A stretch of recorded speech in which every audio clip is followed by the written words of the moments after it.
Dios les ha ordenado a sus ángeles que nos cuiden, que nos cuiden.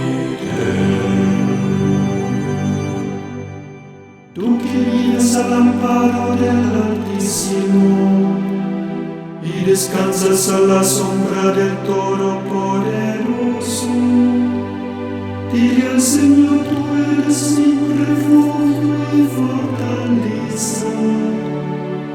Tú eres mi Dios y en ti confío. Dios les ha ordenado a sus ángeles que nos cuiden, que nos cuiden. Él te librará de la red del cazador y de la peste funesta. Te cubrirá con sus alas y te refugiarás bajo sus plumas. Dios les ha ordenado a sus ángeles que nos cuiden, que nos cuiden. No te sucederá desgracia alguna, ninguna calamidad caerá sobre tu casa, pues el Señor ha dado a sus ángeles la orden de protegerte a donde quiera que vayas.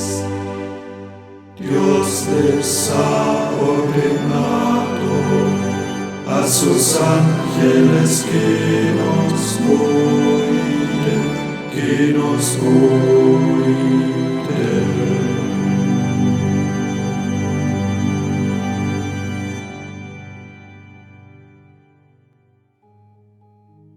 La doctrina de la Iglesia Católica sobre los ángeles en el Catecismo de la Iglesia Católica de 1992, publicado bajo la autoridad de San Juan Pablo II, presentado ahora por su servidor, Padre Gregorio Spayer. Sin embargo, principalmente voy a ejercer la función de leer los números que hablan de los ángeles, tanto buenos cuanto malos, en el Catecismo de la Iglesia Católica. Ya van a darse cuenta que no solamente los ángeles sí existen, sino también están muy presentes en toda la historia de la salvación y en la revelación, cuyo resumen encontramos en el Catecismo de la Iglesia Católica. Si alguien afirma que los ángeles no existen o que los demonios son una personificación de lo malo que hay dentro de nosotros, simplemente desconoce la doctrina de la Iglesia Católica. Son demasiados los números que hablan de los ángeles como seres personales, tanto de los buenos cuanto de los malos. Los ángeles, criaturas de Dios. Cuando decimos, los ángeles están en el cielo, Dios está en el cielo con los ángeles, ¿a qué nos referimos aquí? Busquemos qué dice el Catecismo sobre la expresión el cielo. El cielo, lugar de los ángeles. En la Sagrada Escritura, la expresión cielo y tierra significa todo lo que existe, la creación entera. Indica también el vínculo que en el interior de la creación a la vez une y distingue cielo y tierra. El cielo o los cielos puede designar el firmamento, este azul arriba de nuestras cabezas. Cuando miramos hacia arriba, pero también el lugar propio de Dios, nuestro Padre que está en los cielos. Cuando rezamos, Padre nuestro que estás en el cielo. Y por consiguiente también el cielo, que es la gloria escatológica. Cuando decimos, yo quiero ir al cielo, o sea, yo quiero ir a este lugar, a este estado de descanso, de felicidad, junto a Dios, donde están los santos y los santos ángeles contemplando a Dios cara a cara. Finalmente, la palabra cielo indica el lugar de las criaturas espirituales, los ángeles, que rodean a Dios. Lugar en sentido análogo, porque los ángeles no ocupan espacio, son seres espirituales. Pero así como las cosas materiales están en su sitio, así los ángeles, en analogía, están en el cielo. Creación de seres espirituales.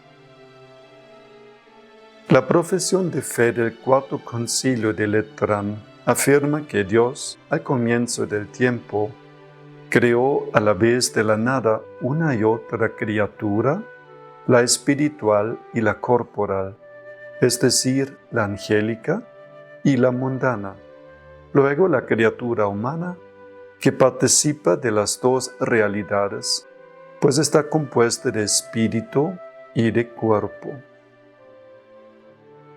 La existencia de los ángeles, una verdad de fe. La existencia de seres espirituales no corporales, que la Sagrada Escritura llama habitualmente ángeles, es una verdad de fe. El testimonio de la Escritura es tan claro como la unanimidad de la tradición. ¿Quiénes son los ángeles?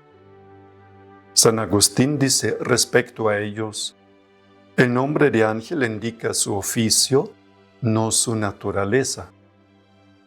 Si preguntas por su naturaleza, te diré que es un espíritu. Si preguntas por lo que hace, te diré que es un ángel. Con todo su ser, los ángeles son servidores y mensajeros de Dios, porque contemplan constantemente el rostro de mi Padre que está en los cielos. Son agentes de sus órdenes, atentos a la voz de su palabra. En tanto que criaturas puramente espirituales tienen inteligencia y voluntad. Son criaturas personales e inmortales. Superan en perfección a todas las criaturas visibles. El resplandor de su gloria da testimonio de ello. Por ejemplo, no vemos al Santo Ángel de la Guarda, pero escuchamos su voz en la conciencia que nos dice, no atravieses la calle porque viene un carro. O el conductor sabe frenar poco antes de llegar al lugar donde el niño estuvo buscando su pelota en la calle. El hombre está compuesto de alma y cuerpo. Como tiene cuerpo, el hombre tiene hambre y sed, crece y envejece, se cansa, se enferma, se emociona, tiene sexualidad, o somos varones o mujeres. En el momento de la muerte, se separa del alma. El cuerpo se separa del alma. El ángel es espíritu puro. Como no tiene nada de cuerpo, solamente inteligencia y libre albedrío, por eso tampoco tiene hambre y sed, no crece ni envejece, no se cansa, no se enferma, no se emociona, no tiene sexualidad ni tentaciones sexuales, no engendra angelitos. El ángel es inmortal. Se asume un cuerpo para una aparición al separarse de él, no se muere. En cambio, cuando tú te separas por mucho tiempo de tu cuerpo, te mueres. Los hombres somos personas porque poseemos inteligencia y libre albedrío. Los animales no son personas porque siguen sus instintos. Los ángeles también son personas. Veamos ahora la relación de los ángeles con Cristo. Los ángeles no pueden entrever la relación personal del Hijo hacia el Padre. Podemos invocar a Dios como Padre, porque Él nos ha sido revelado por su Hijo hecho hombre, y su Espíritu nos lo hace conocer. Lo que el hombre no puede concebir, ni los poderes angélicos entrever, es decir, la relación personal del Hijo hacia el Padre, y aquí que el Espíritu del Hijo nos hace participar de esa relación a quienes creemos que Jesús es el Cristo y que hemos nacido de Dios. Cristo es el centro del mundo de los ángeles. Los ángeles le pertenecen. Cuando el Hijo del Hombre venga en su gloria acompañado de todos sus ángeles, le pertenecen porque fueron creados por y para Él. Porque en Él fueron creadas todas las cosas, en los cielos y en la tierra, las visibles y las invisibles, los tronos, las dominaciones, los principados, las potestades. Todo fue creado por Él y para Él. Le pertenecen más aún porque los ha hecho mensajeros de su designio de salvación.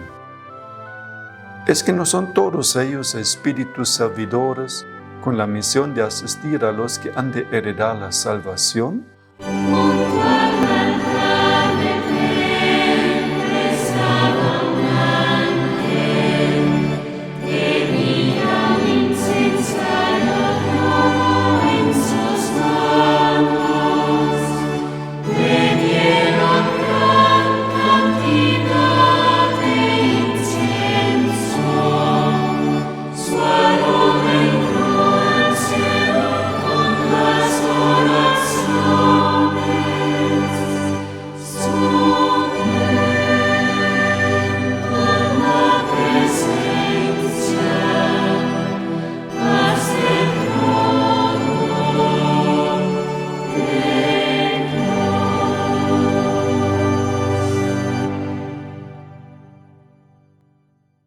Los ángeles en la historia de la salvación. Desde la creación, donde los ángeles son llamados hijos de Dios, y a lo largo de toda la historia de la salvación, los encontramos anunciando de lejos o de cerca esa salvación y sirviendo al designio divino de su realización. Cierran el paraíso terrenal. Protegen a Lot, salvan a Agar y a su hijo, detienen la mano de Abraham. La ley es comunicada por su ministerio. Conducen el pueblo de Dios. Anuncian nacimientos, por ejemplo de Sansón, y vocaciones, como de Gedeón, o del profeta Isaías. Asisten a los profetas. Elías es alimentado por un ángel con pan y agua. Por no citar más que algunos ejemplos. Un ángel mata a los primogénitos de los egipcios, lo que ocasiona el éxodo de los judíos de Egipto.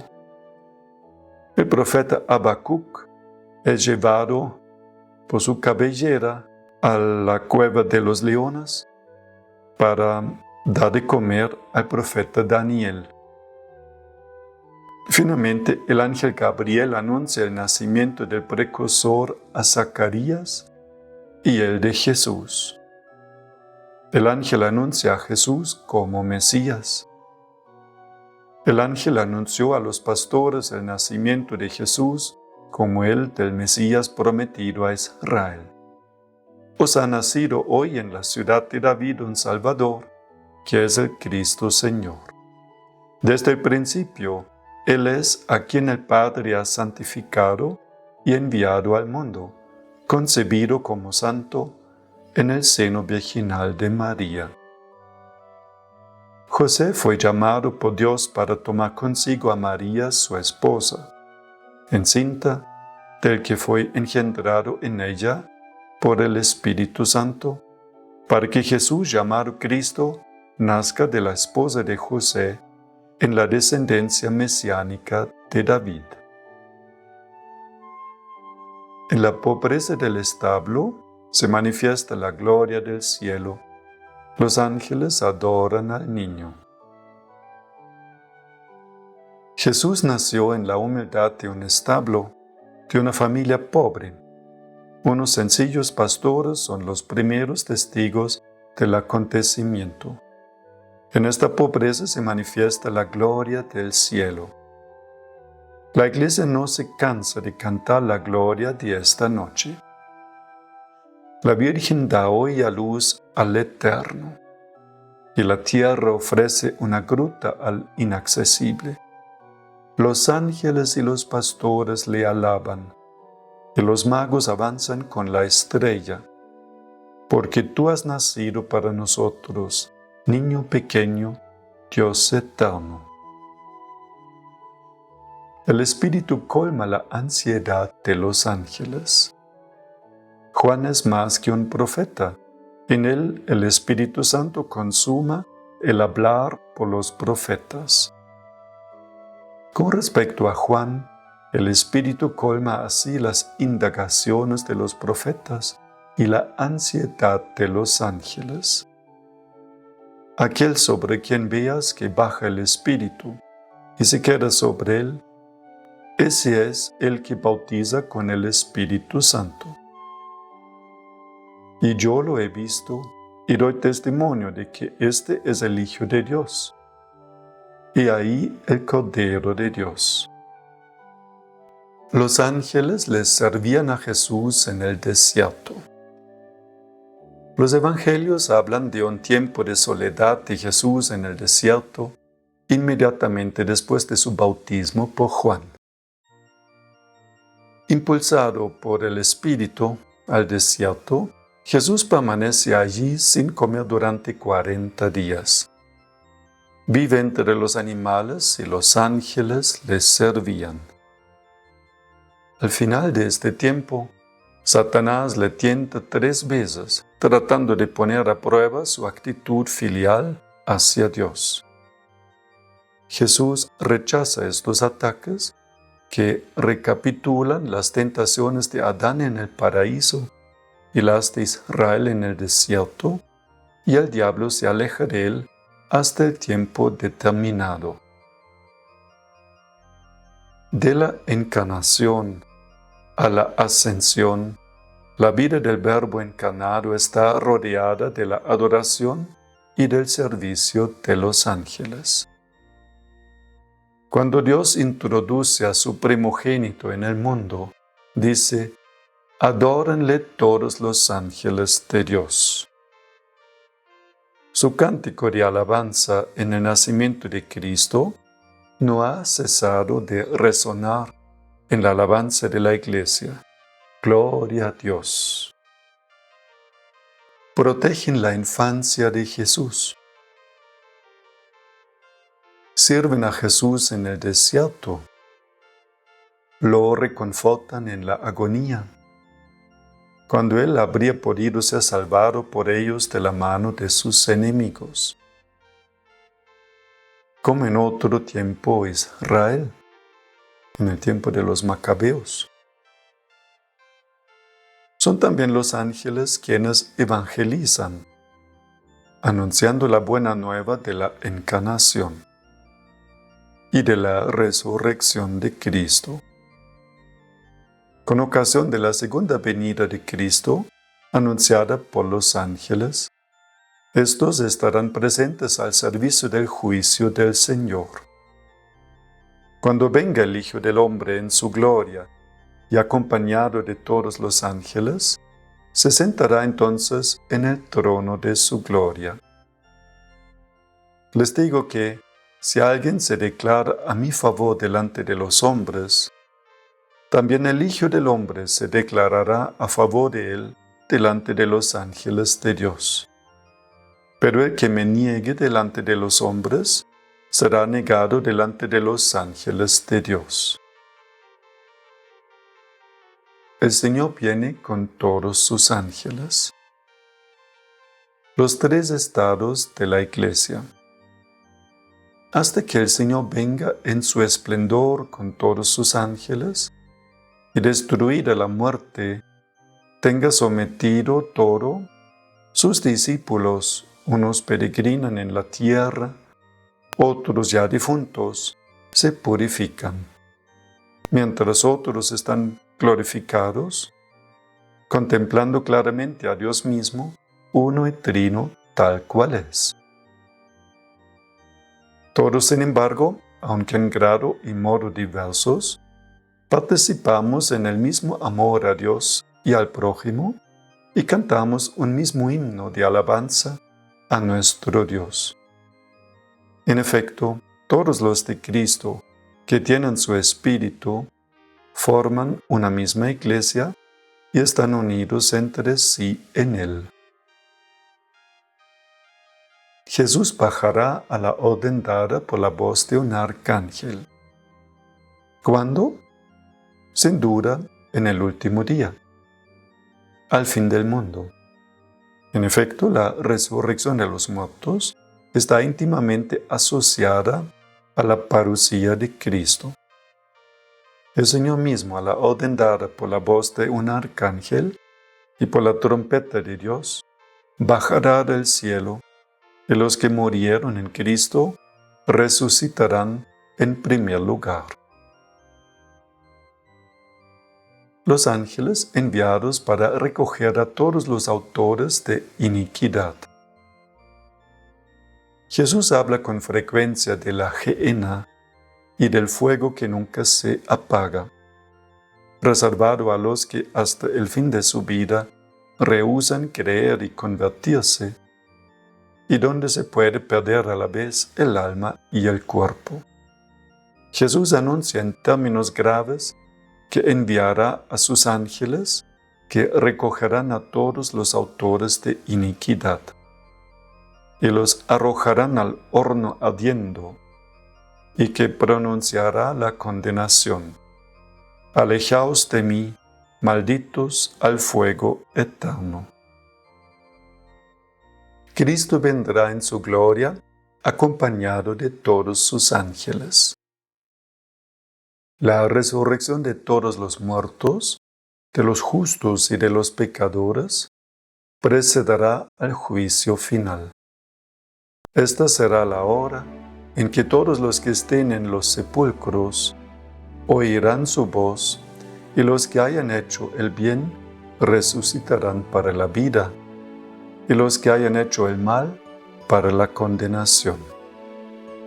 Entonces Cristo vendrá en su gloria, acompañado de todos sus ángeles. Serán congregadas delante de él todas las naciones, y él separará a los unos de los otros, como el pastor separa las ovejas de las cabras.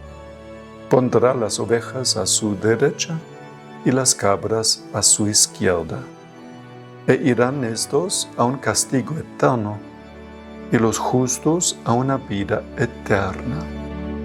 Cantad conmigo, ángeles santos y todo el mundo.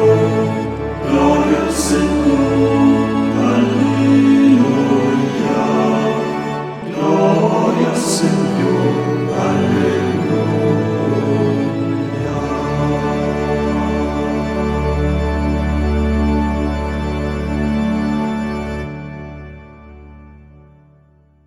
Los ángeles en la vida de la Iglesia. De aquí que toda la vida de la Iglesia se beneficie de la ayuda misteriosa y poderosa de los ángeles. Felipe Diácono, enviado por un ángel, evangeliza al siervo de la reina Candace de Etiopía. Estos son citas que en el catecismo apenas se encuentran abreviadas y aquí desplegamos para ver la riqueza de textos que son citados en el catecismo. Otro capítulo de los Hechos de los Apóstoles es el número 10, donde se habla de Cornelio y San Pedro que tienen visiones. Capítulo 12, la liberación de San Pedro de la cárcel. 27. Un ángel avisa a San Pablo que se encuentra preso, que él debe dar testimonio de Cristo en Roma ante el César. En su liturgia, la Iglesia se une a los ángeles para adorar al Dios 3 veces santo. Invoca su asistencia.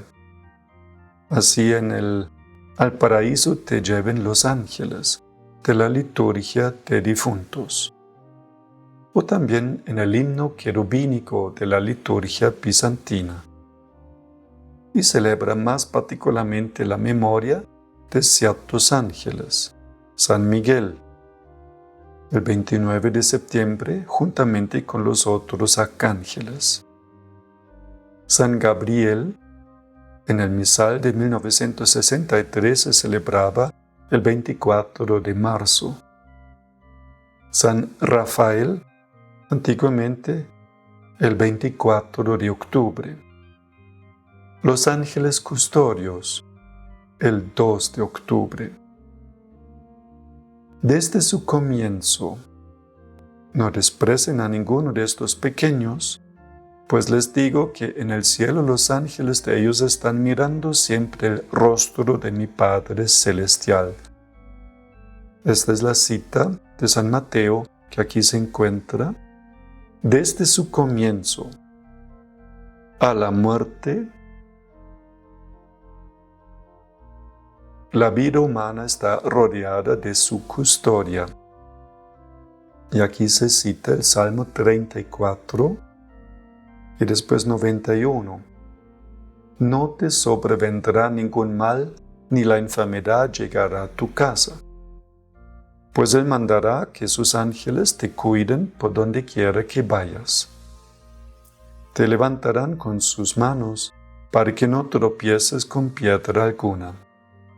Podrás andar entre leones, entre monstruos y serpientes. Y de su intercesión. Y aquí se cita el libro de Job, capítulo 33. Pero si hay cerca de él un ángel, uno entre 1000 que hable en su favor y dé testimonio de su rectitud, que le tenga compasión y diga a Dios, líbralo de la muerte, pues he encontrado su rescate. Entonces su cuerpo recobrará la salud y volverá a ser como en su juventud. Es una cita bíblica que prueba que los ángeles interceden por nosotros. Otra es el libro de Zacarías, primer capítulo. El ángel del Señor dijo, Señor Todopoderoso, hace ya 70 años que estás enojado con Jerusalén y con las ciudades de Judá. ¿Cuánto tiempo habrá de pasar aún antes de que vuelvas a tenerles compasión? Y finalmente, el capítulo 12, cuando San Rafael se despidió y les explicó algunas cosas. Mientras tú y Sara oraban, yo presentaba sus oraciones ante la presencia gloriosa del Señor para que Él las tuviera en cuenta. Y lo mismo hacía yo mientras tú enterrabas a los muertos. También estas 3 citas, el catecismo las pone solo abreviadas, y aquí las reproducimos con el texto completo. Continúa el texto del catecismo citando a San Basilio. Cada fiel tiene a su lado un ángel como protector y pastor para conducirlo a la vida. Desde esta tierra, la vida cristiana participa por la fe en la sociedad bienaventurada de los ángeles y de los hombres unidos en Dios. Los ángeles salgan a tu encuentro al dejar esta vida. El cristiano que une su propia muerte a la de Jesús ve la muerte como una ida hacia Él y la entrada en la vida eterna. Cuando la Iglesia dice por última vez las palabras de perdón de la absolución de Cristo sobre el cristiano moribundo, lo sella por última vez con una unción fortificante y le da a Cristo en el viático como alimento para el viaje. Le habla entonces con una dulce seguridad. Alma cristiana, al salir de este mundo, marcha en el nombre de Dios Padre Todopoderoso, que te creó, en el nombre de Jesucristo, Hijo de Dios vivo, que murió por ti, en el nombre del Espíritu Santo que sobre ti descendió. Entra en el lugar de la paz y que tu morada esté junto a Dios en Sion, la ciudad santa, con Santa María Virgen, Madre de Dios, con San José y todos los ángeles y santos. Te entrego a Dios y como criatura suya, te pongo en sus manos, pues es tu Hacedor, que te formó del polvo de la tierra. Y al dejar esta vida, salgan a tu encuentro la Virgen María y todos los ángeles y santos. Que puedas contemplar cara a cara a tu Redentor. Los santos en la compañía de los ángeles en el cielo. Los que mueren en la gracia y la amistad de Dios y están perfectamente purificados, viven para siempre con Cristo. Son para siempre semejantes a Dios porque lo ven tal cual es, cara a cara. Definimos con la autoridad apostólica que según la disposición general de Dios, las almas de todos los santos y de todos los demás fieles muertos, después de recibir el bautismo de Cristo en los que no había nada que purificar cuando murieron, o en caso de que tuvieran o tengan algo que purificar, una vez que estén purificadas después de la muerte, aun antes de la reasunción de sus cuerpos y del juicio final, después de la ascensión al cielo del Salvador, Jesucristo nuestro Señor, están y estarán en el cielo, en el reino de los cielos y paraíso celestial con Cristo, admitidos en la compañía de los ángeles. Y después de la muerte y pasión de nuestro Señor Jesucristo, vieron y ven la divina esencia con una visión intuitiva y cara a cara, sin mediación de ninguna criatura. Cielo, comunión de vida y de amor con Dios, María, los ángeles y santos. Esta vida perfecta con la Santísima Trinidad, esta comunión de vida y de amor con ella, con la Virgen María, los ángeles y todos los bienaventurados, se llama el cielo. El cielo es el fin último y la realización de las aspiraciones más profundas del hombre, el estado supremo y definitivo de dicha. Participación de los santos juntamente con los santos ángeles en el gobierno divino, intercesión por nosotros y ayuda a nuestra debilidad. Creemos que la multitud de aquellas almas que con Jesús y María se congregan en el paraíso forma la Iglesia celestial, donde ellas, gozando de la bienaventuranza eterna, ven a Dios como Él es y participan también, ciertamente en grado y modo diverso, juntamente con los santos ángeles, en el gobierno divino de las cosas, que ejerce Cristo glorificado, como quiera que interceden por nosotros y con su fraterna solicitud ayudan grandemente a nuestra flaqueza. Los ángeles y los sacerdotes. Los discípulos expulsaban a muchos demonios. Cristo invita a sus discípulos a seguirle tomando a su vez su cruz. Siguiéndole, adquieren una nueva visión sobre la enfermedad y sobre los enfermos. Jesús los asocia a su vida pobre y humilde. Les hace participar de su ministerio de compasión y de curación. Y yéndose de allí, predicaron que se convirtieran. Expulsaban a muchos demonios y ungían con aceite a muchos enfermos y los curaban. El sacerdote se sitúa junto a los ángeles, glorifica con los arcángeles. Ante la grandeza de la gracia y del oficio sacerdotales, los santos doctores sintieron la urgente llamada a la conversión con el fin de corresponder mediante toda su vida a aquel de quien el sacramento los constituye ministros. Así San Gregorio Nacianceno, siendo joven sacerdote, exclama: es preciso comenzar por purificarse antes de purificar a los otros.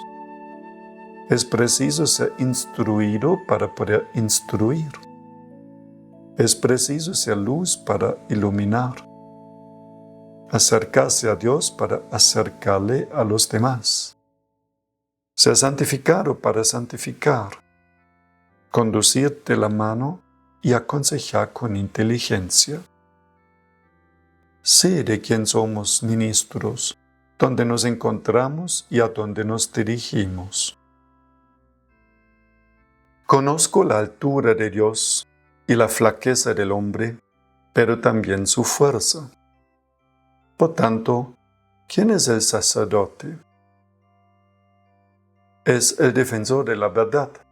Se sitúa junto a los ángeles, glorifica con los arcángeles. Hace subir sobre el altar de lo alto las víctimas de los sacrificios.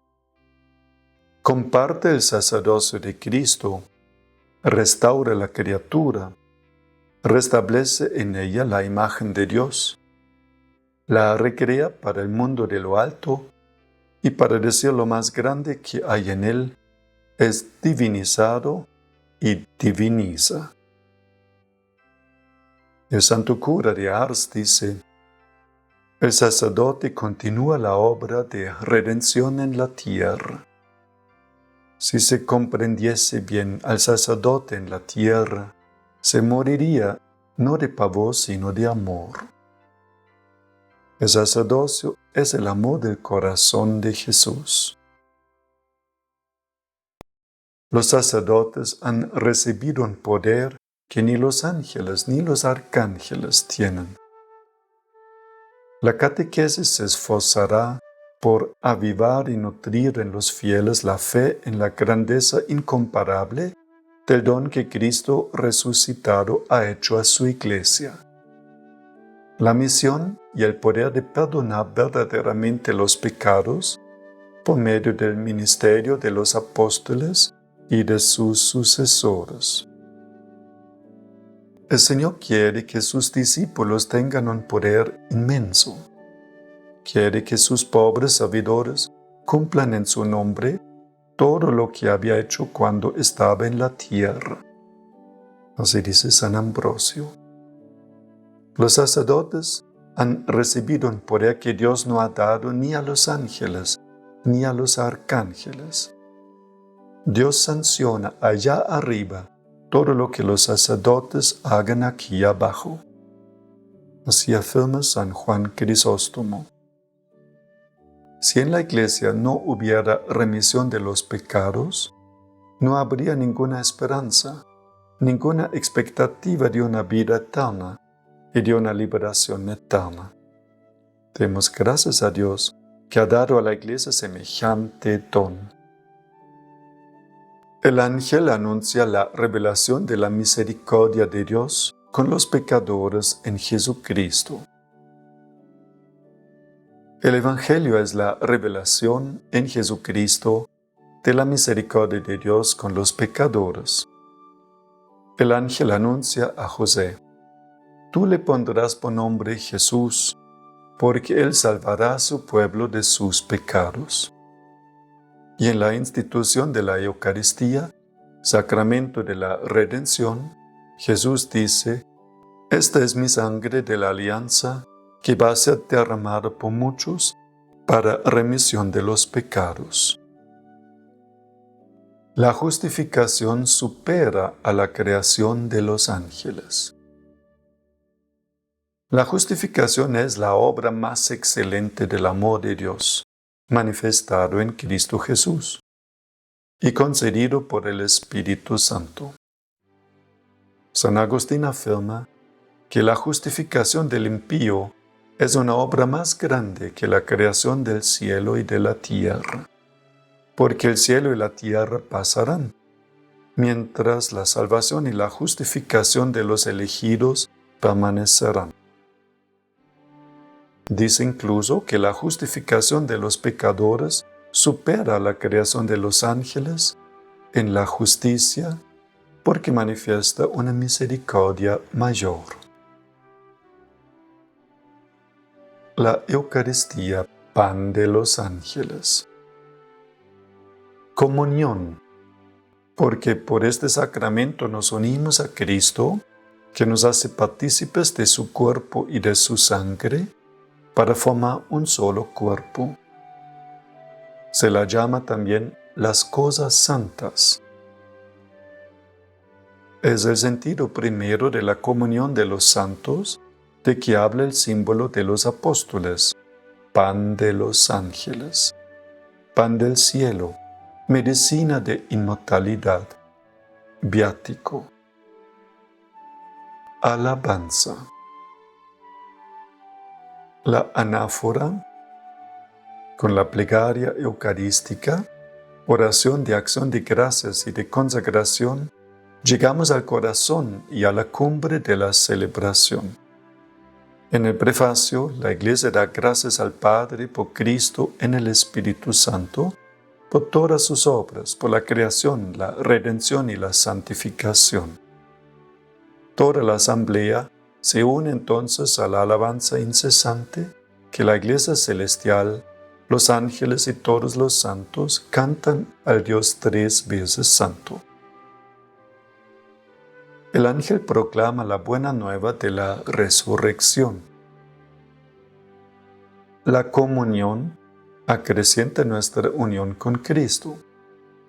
Recibir la Eucaristía en la comunión da como fruto principal la unión íntima con Cristo Jesús. En efecto, el Señor dice: quien come mi carne y bebe mi sangre, habita en mí y yo en él. La vida en Cristo encuentra su fundamento en el banquete eucarístico.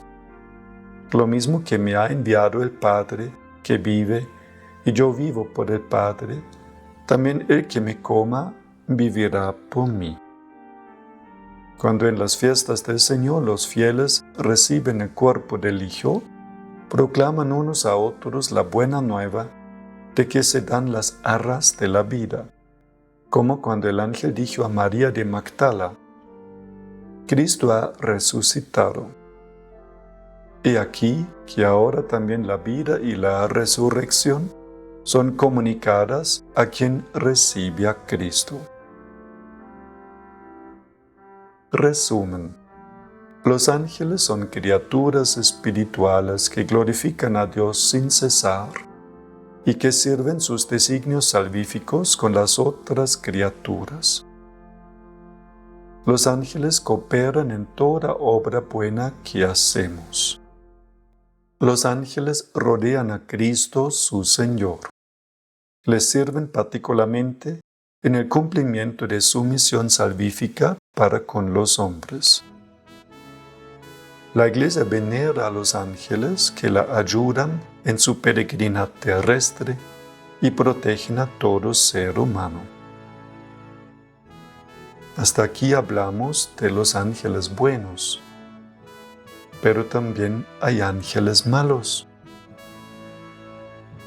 En esta segunda parte entonces hablamos de los ángeles malos, que son los demonios. San Miguel Arcángel, San Miguel Arcángel, vuela pronto en el auxilio de los hombres que hizo el Señor. Vuela, vuela,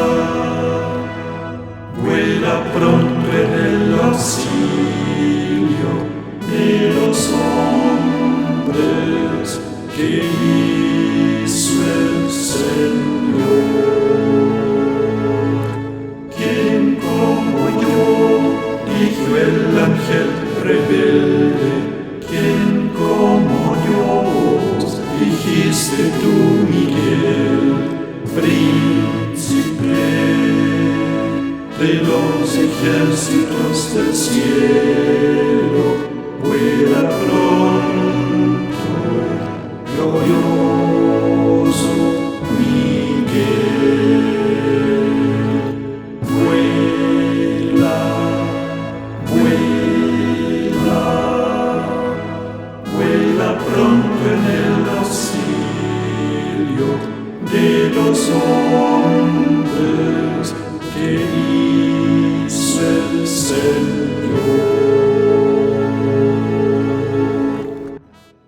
Los ángeles, criaturas inteligentes y libres. El numeral 311 del Catecismo de la Iglesia Católica afirma: los ángeles y los hombres, criaturas inteligentes y libres, deben caminar hacia su destino último por elección libre y amor de preferencia. Por ello pueden desviarse.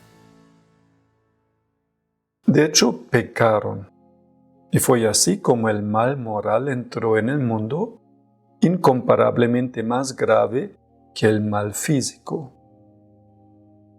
Dios no es de ninguna manera, ni directa ni indirectamente, la causa del mal moral.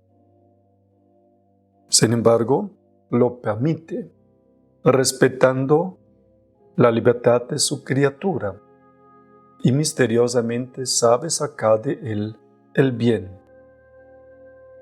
Así afirma San Agustín, porque el Dios Todopoderoso, por ser soberanamente bueno, no permitiría jamás que en sus obras existiera algún mal, si Él no fuera suficientemente poderoso y bueno para hacer surgir un buen del mismo mal. O como se dice popularmente, Dios escribe derecho sobre renglones torcidos. La caída de los ángeles.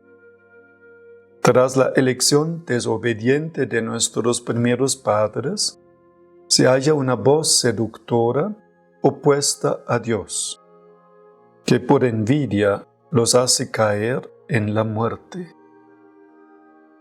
La Escritura y la tradición de la Iglesia ven en este ser un ángel caído llamado Satán o Diablo. El padre de ustedes es el diablo, dice Jesús. Ustedes le pertenecen y tratan de hacer lo que él quiere. El diablo ha sido un asesino desde el principio. No se mantiene en la verdad y nunca dice la verdad. Cuando dice mentiras, habla como lo que es, porque es mentiroso y es el padre de la mentira. Así que fue expulsado el gran dragón, aquella serpiente antigua que se llama Diablo y Satanás, y que engaña a todo el mundo. Él y sus ángeles fueron lanzados a la tierra. La Iglesia enseña que primero fue un ángel bueno, creado por Dios. El diablo y los otros demonios fueron creados por Dios con una naturaleza buena, pero ellos se hicieron a sí mismos malos. La Escritura habla de un pecado de estos ángeles. Esta caída consiste en la elección libre de estos espíritus creados que rechazaron radical e irrevocablemente a Dios y su reino. Encontramos un reflejo de esta rebelión en las palabras del tentador a nuestros primeros padres. Seréis como dioses. El diablo es pecador desde el principio, padre de la mentira. Es el carácter irrevocable de su elección y no un defecto de la infinita misericordia divina, lo que hace que el pecado de los ángeles no puede ser perdonado. No hay arrepentimiento para ellos después de la caída, como no hay arrepentimiento para los hombres después de la muerte. Así afirma San Juan Damasceno. La Escritura atestigua la influencia nefasta de aquel a quien Jesús llama homicida desde el principio,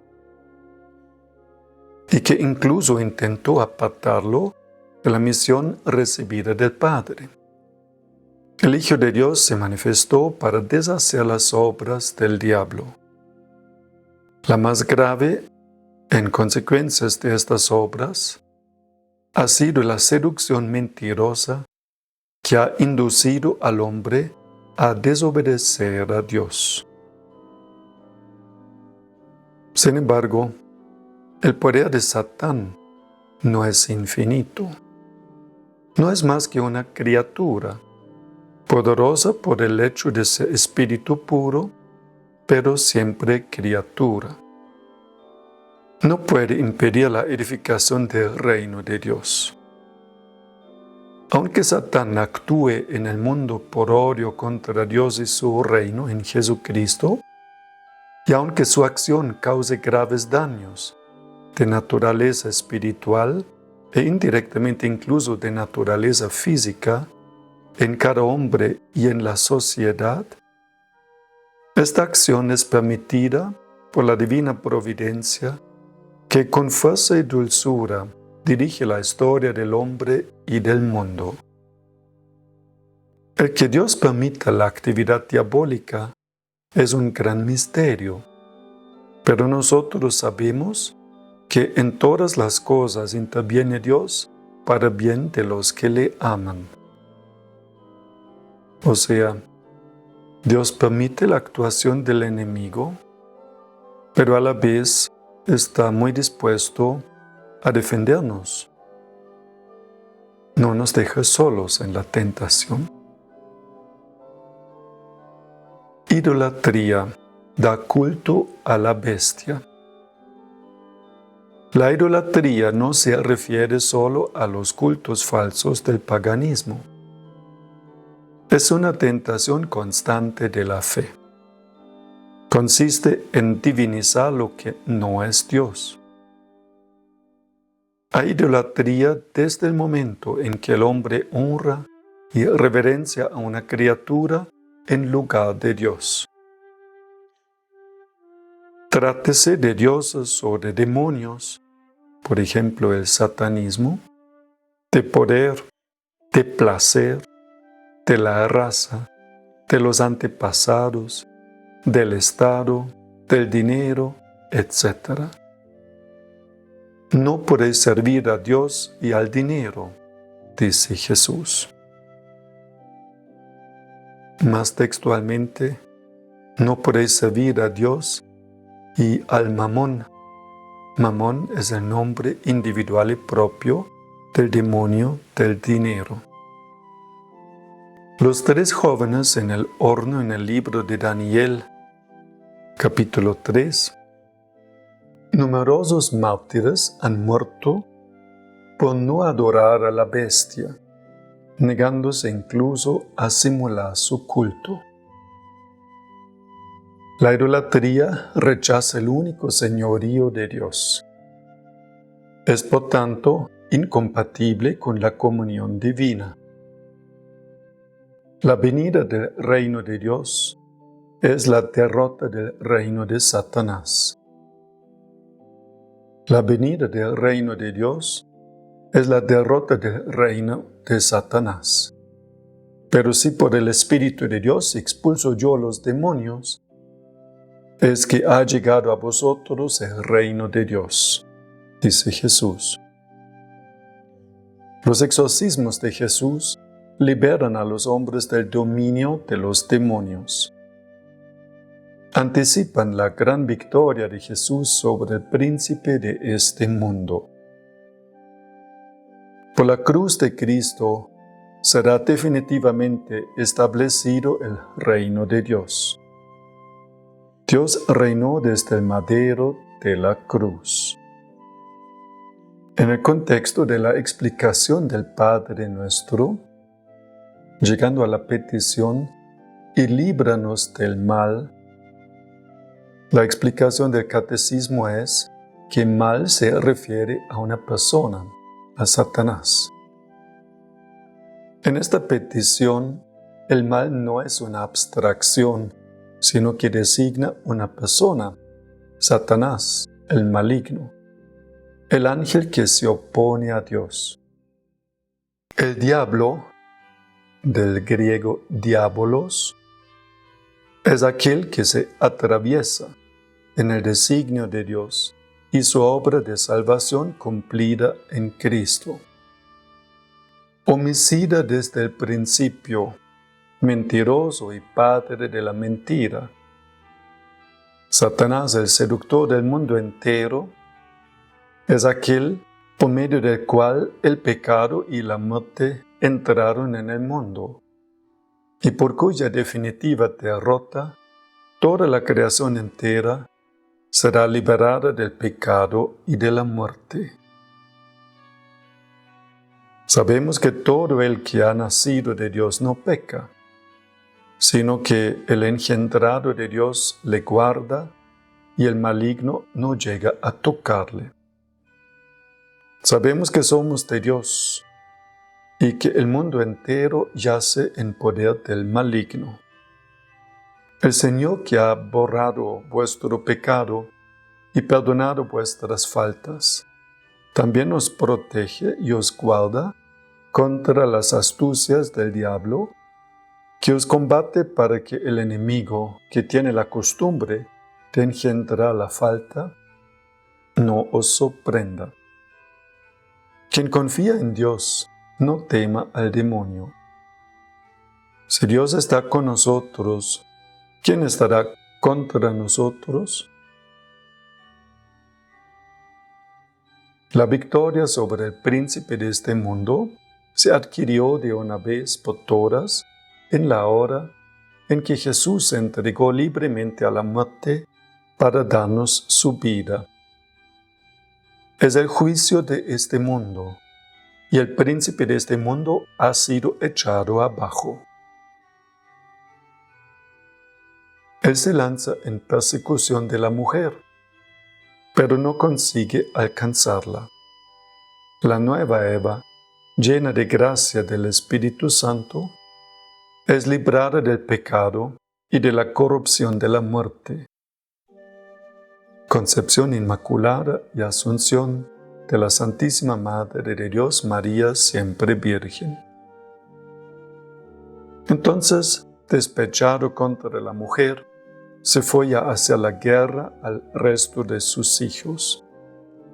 Por eso el Espíritu y la Iglesia oran: ven, Señor Jesús, ya que su venida nos librará del maligno. Al pedir ser liberados del maligno, oramos igualmente para ser liberados de todos los males, presentes, pasados y futuros, de los que Él es autor o instigador. En esta última petición, la Iglesia presenta al Padre todas las desdichas del mundo. Con la liberación de todos los males que abruman a la humanidad, implora el don precioso de la paz y la gracia de la espera perseverante en el retorno de Cristo. En la última petición, y líbranos del mal, el cristiano pide a Dios con la Iglesia que manifieste la victoria ya conquistada por Cristo sobre el príncipe de este mundo, sobre Satanás, el ángel que se opone personalmente a Dios y a su plan de salvación. La Iglesia expulsa a los demonios por el exorcismo. Cuando la Iglesia pide públicamente y con autoridad, en nombre de Jesucristo, que una persona o un objeto sea protegido contra las acechanzas del maligno y sustraída a su dominio, se habla de exorcismo. Jesús lo practicó, de Él tiene la Iglesia el poder y el oficio de exorcizar. En forma simple, el exorcismo tiene lugar en la celebración del bautismo. El exorcismo solemne solo puede ser practicado por un sacerdote y con el permiso del obispo. En estos casos es preciso proceder con prudencia, observando estrictamente las reglas establecidas por la Iglesia. El exorcismo intenta expulsar a los demonios o liberar del dominio demoníaco gracias a la autoridad espiritual que Jesús ha confiado a su Iglesia. Muy distinto es el caso de las enfermedades, sobre todo psíquicas, cuyo cuidado pertenece a la ciencia médica. Por tanto, es importante asegurarse, antes de celebrar el exorcismo, de que se trata de una presencia del maligno y no de una enfermedad. Porque, como dice la Iglesia en otro texto, si alguien sufre de enfermedad mental y se le practica un exorcismo, puede quedar peor todavía porque se puede impresionar mucho. Sin embargo, los que lidian con enfermos mentales no pocas veces se dan cuenta que ahí también se puede notar una actividad del demonio, que están peores justamente por la influencia del demonio. La caída de los ángeles y el pecado del hombre permitidos por Dios. El mundo fue creado en orden a la Iglesia, decían los cristianos de los primeros tiempos. Dios creó el mundo en orden a la comunión en su vida divina, comunión que se realiza mediante la convocación de los hombres en Cristo, y esta convocación es la Iglesia. Del término griego eclesia, convocación o asamblea. La Iglesia es la finalidad de todas las cosas, e incluso las vicisitudes dolorosas como la caída de los ángeles y el pecado del hombre no fueron permitidas por Dios más que como ocasión y medio de desplegar toda la fuerza de su brazo, toda la medida del amor que quería dar al mundo. Así como la voluntad de Dios es un acto y se llama mundo, así su intención es la salvación de los hombres y se llama iglesia. Nuevamente, si Dios ya sabía que unos ángeles iban a caer y después seducir a los hombres que también iban a caer en pecado, ¿por qué Dios no se ahorró tanto dolor de cabeza desistiendo de la obra de la creación? Es que incluso permitiendo que el demonio interfiera, estorbe, Dios no pierde el control de todo lo que pasa en el mundo. Si Dios permite la acción del demonio, es porque hasta de lo malo que Él va a hacer, Él es suficientemente poderoso para sacar algún bien. Como escuchamos en el himno, que es una alabanza a la luz, al principio de la vigilia pascual. Ahí se dice, oh feliz culpa de Adán. Oh feliz culpa de Adán. ¿Qué había de feliz en eso? El demonio nos embarró y desde entonces estamos infelices. Pero el tema es que si el demonio no pudiera seducir a los hombres o no lo hiciera, Dios nunca hubiera revelado de esta manera la grandeza de su misericordia y su amor. Habría faltado la oportunidad para Dios para poder revelar esta su característica de la misericordia, del amor. O sea, más breve, hasta de lo malo Dios puede sacar algún bien. Dios escribe derecho sobre renglones torcidos. En el resumen, el catecismo periódicamente hace resúmenes de capítulos. En el numeral 413 leemos: no fue Dios quien hizo la muerte, ni se recrea en la destrucción de los vivientes. Por envidia del diablo entró la muerte en el mundo. Satán o el diablo y los otros demonios son ángeles caídos por haber rechazado libremente servir a Dios y su designio. Su opción contra Dios es definitiva. Intentan asociar al hombre en su rebelión contra Dios. Por tanto, si el catecismo en 2 numerales insiste en que la opción que el demonio tomó en contra de Dios es definitiva, no hace sentido, como algunas personas predican, que hay que rezar por la conversión de los demonios para que ellos regresen a la casa del Padre. Es falsa esta suposición. Para los demonios ya no hay salvación.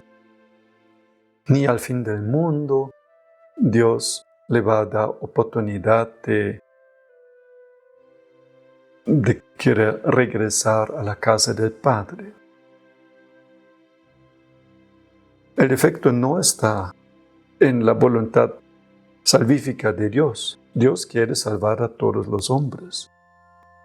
El defecto está en la voluntad del ángel que en su orgullo se opone a Dios, a la voluntad de Dios, y lo hace con toda la fuerza de su voluntad.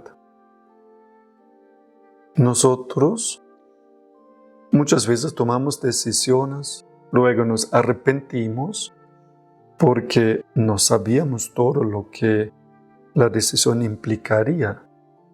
Alguien se casa, promete fidelidad hasta que la muerte los separe y hasta ahí camina bien.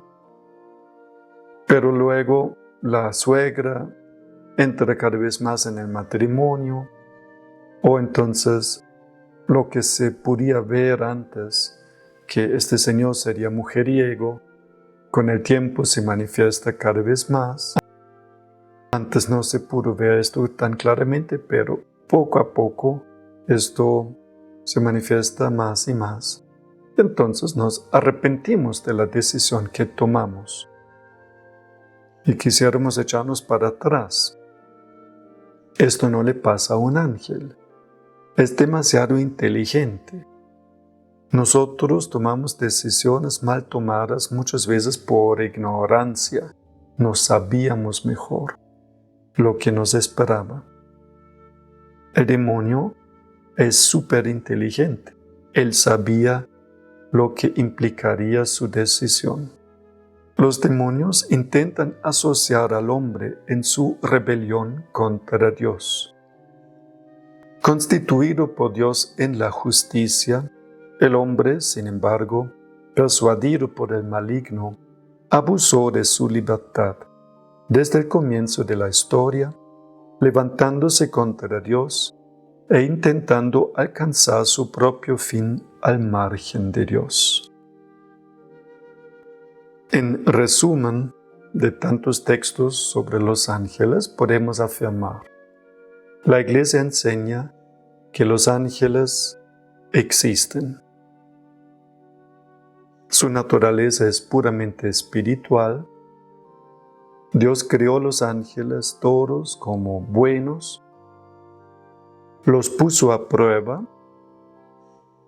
Por libre elección, una parte de los ángeles, el Apocalipsis habla de una tercera parte, se puso contra Dios, se puso rebelde contra Dios.